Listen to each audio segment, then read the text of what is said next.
The Aaron Rodgers saga in New York has officially come to its end.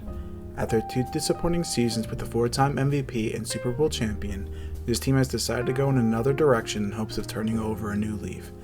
The seemingly cursed franchise has had a dry spell in the win column for the past decade, not clinching a winning record since 2015. Will 2025 be the season that the Jets finally turn their luck around? Let's find out in today's edition of Deep Dive in 2025, New York Jets edition. As always, we will give a recap of the 2024 season, then look at the moves made in the offseason via free agency and the 2025 draft, and lastly give a 2025 season outlook and a prediction for the upcoming season. Let's get started. The 2024 Jets finished the season with a 5-12 record, finishing in 3rd place in the AFC East. There are a couple different reasons as to why this team underperformed, but this team certainly did not meet the expectations that were given to them when they signed Aaron Rodgers back in 2023.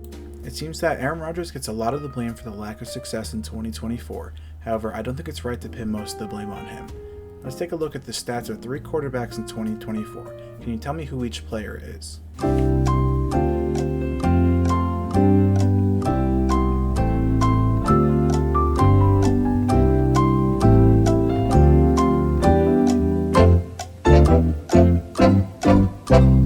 Player A is 3-time Super Bowl champion Patrick Mahomes. Player B is 2024 MVP Josh Allen. And player C is, of course, 2024 Aaron Rodgers. I understand these stats are surface level and don't consider aspects like rushing ability, extending plays, and other important factors, but we all knew beforehand that a 41-year-old Aaron Rodgers coming off an Achilles tear would not be extending many plays with his legs. I'm only bringing up these stats to show that Aaron Rodgers was still somewhat productive last season. Honestly, he was a significant improvement over all the Jets starting quarterbacks since all the way back in 2015 when Ryan Fitzpatrick threw for 31 touchdowns and nearly 4,000 yards. I think there were other factors that played more of a part in the Jets going 5-12.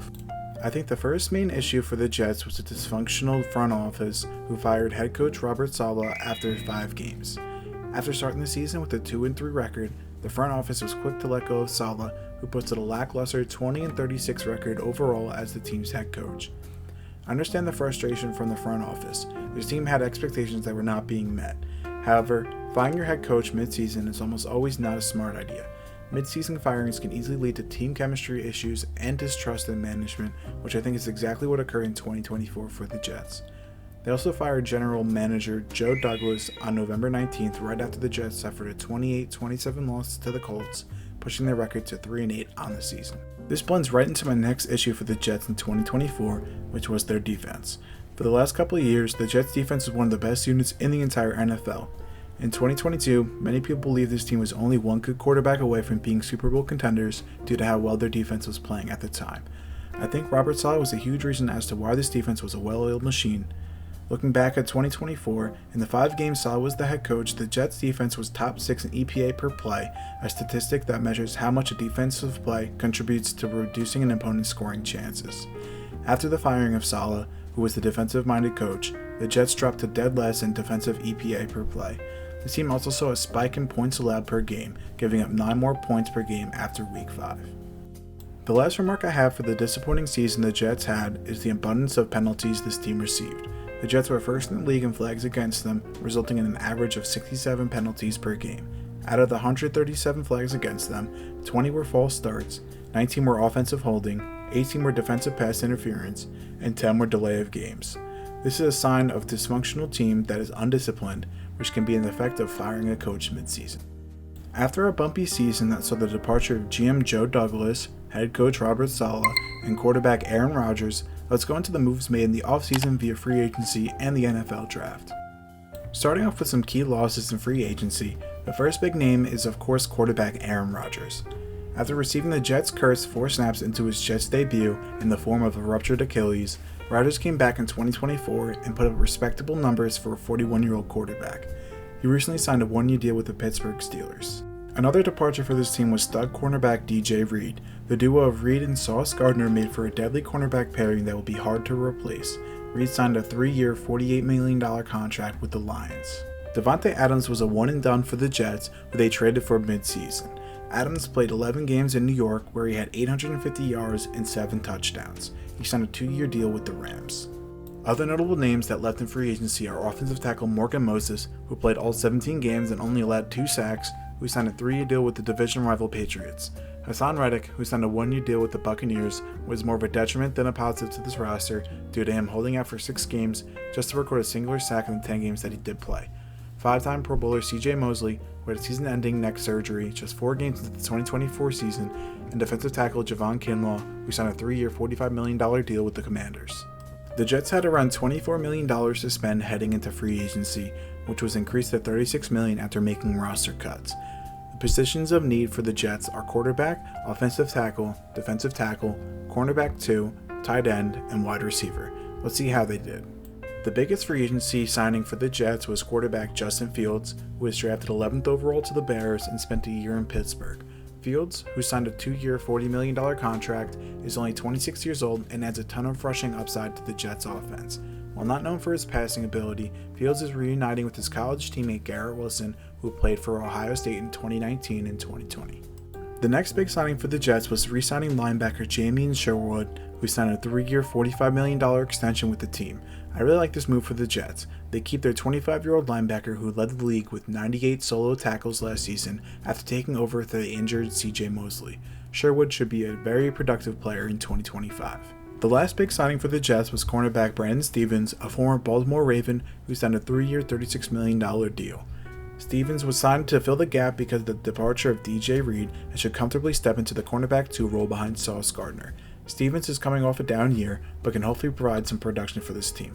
Other notable signings for the team include safety Andre Sisco from the Jaguars, wide receiver Josh Reynolds from the Jaguars, tight end Snow Smart from the Chargers, and wide receiver Tyler Johnson from the Rams.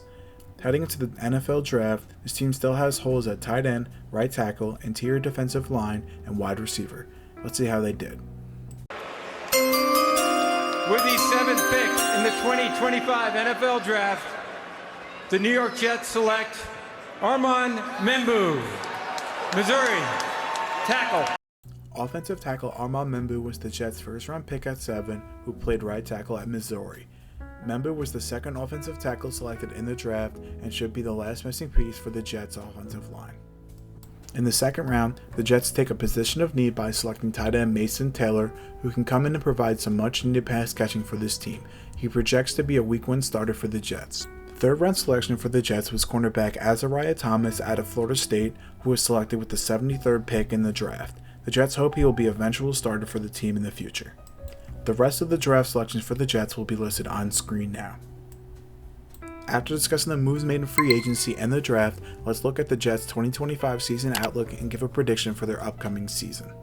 The 2025 Jets, in my eyes, are destined to remain in mediocrity. I don't know what the Jets organization did to deserve to being stuck in NFL limbo, but they seemingly are fated to have a negative record every year. I am interested to see how head coach Aaron Glenn will lead this team. I think he brings great insight since he was the defensive coordinator for a very good Detroit Lions team. I think he can be a refreshing coach for the Jets after abruptly firing their last coach 5 games into last season. I am also high on the offensive line for the New York Jets. I think the trio of Olu Fashanu, Elijah Vera-Tucker, and Armand Membou is an extremely young yet rock-solid core for an offensive line. I also think Joe Tippmann is an above-average center who is only 24 years old and should continue to provide value for years to come. This unit should be much more disciplined in 2025 after a season riddled with false starts. I have cautious optimism in the defense for the Jets, which used to be the bread and butter for this team. While they do have star talent throughout this defense, I think they are extremely top-heavy. Sure, stars like 3-time Pro Bowler Quinnen Williams, 2-time Pro Bowler Sauce Gardner, and All-Pro Quincy Williams should still be extremely productive for this team. I'm also high on linebacker Jamien Sherwood and defensive end Will McDonald. Jermaine Johnson is also an interesting player who was productive in 2023, putting up 7.5 sacks and 16 cornerback hits en route to becoming a Pro Bowler, but suffered a torn Achilles last season, which can result in him having a slow start in 2025. Moreover, I think there is an absence of talent outside of these names, especially in the safety and cornerback room. I also think adding more edge rushers should be a priority for this defensive unit. Flipping over to the offense of the Jets, this is where I have most of my concerns. I think the upgraded offensive line can reap some benefits for the Jets in 2025. The rushing ability of quarterback Justin Fields paired with the running back duo of Breece Hall and Braylon Allen should be the focal point of this offense. Breece Hall has been an interesting player through his first 3 seasons to say the least. He is an excellent pass catcher who has back-to-back seasons with 50-plus receptions.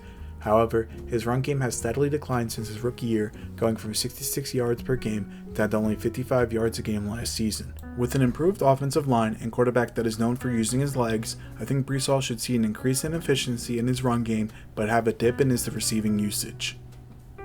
To be blunt, I think the Jets' passing game will be abysmal in 2025. The Jets are going from a 4-time MVP in Aaron Rodgers to a 26-year-old Justin Fields who had a career high of only 2,600 passing yards in a season.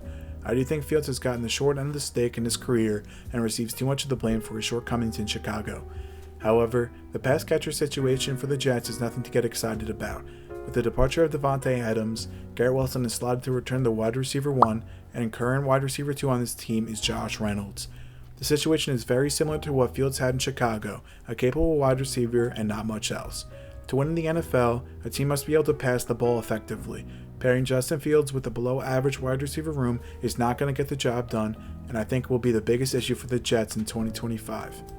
With that being said, my prediction for the New York Jets record in 2025 is 6-11. I think Justin Fields is a low-risk move that can make for some exciting plays, but will not be the quarterback that ends the Jets' playoff drought. I think the Jets are going in the right direction by building up their offensive line through the draft, and I think they should continue adding young talent moving forward. Who knows, maybe they can land their franchise quarterback in next year's draft, but for now, the Jets will continue the streak of being the Jets. That's all I have for you guys in this video today. I hope you have a good day.